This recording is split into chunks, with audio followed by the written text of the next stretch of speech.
യുദ്ധം വിതച്ച നാശനഷ്ടങ്ങൾക്കിടയിൽ വിശ്വാസികളെ അമ്പരപ്പിച്ച തെക്കൻ ലെബനനിൽ നിന്നൊരു വാർത്ത.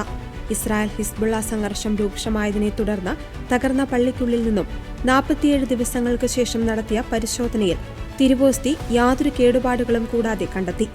തെക്കൻ ലെബനനിലെ തിപ്നിൻ എന്ന ഗ്രാമത്തിലുള്ള Saint George Melkite Greek Catholic പള്ളിയിലാണ് ഈ സംഭവം നടന്നത്.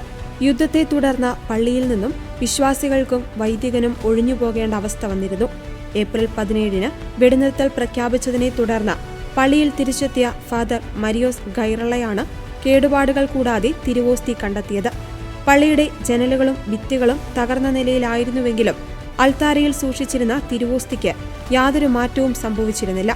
യുദ്ധം മൂലം 47 ദിവസങ്ങളോളം പള്ളി അടഞ്ഞുകിടക്കുകയായിരുന്നു. സാധാരണഗതിയിൽ ഇത്രയും ദിവസം കഴിഞ്ഞാൽ ഓസ്തിക്ക് കേടുവരുവാൻ സാധ്യതയുണ്ട്. എന്നാൽ ശാസ്ത്രീയമായ വിശദീകരണങ്ങൾക്കതീതമായി അത് പുതുമയോടെ നിലനിന്നുവെന്ന് വൈദികൻ സാക്ഷ്യപ്പെടുത്തുന്നു. യേശു ഞങ്ങളെ കാത്തിരിക്കുകയായിരുന്നുവെന്നാണ് ഈ സംഭവത്തെക്കുറിച്ച് ഫാദർ മരിയോസ് പറഞ്ഞത്. യുദ്ധത്തിന്റെ നാശനഷ്ടങ്ങൾക്കിടയിലും ക്രിസ്തുവിന്റെ സാന്നിധ്യം തങ്ങളോടൊപ്പമുണ്ടെന്ന വലിയൊരു സന്ദേശമായാണ് വിശ്വാസികൾ ഇതിനെ കാണുന്നത്. പള്ളിയിൽ വലിയ നാശനഷ്ടങ്ങൾ ഉണ്ടായിട്ടും മാതാവിന്റെ രൂപവും തകരാതെ അവശേഷിച്ചിരുന്നു.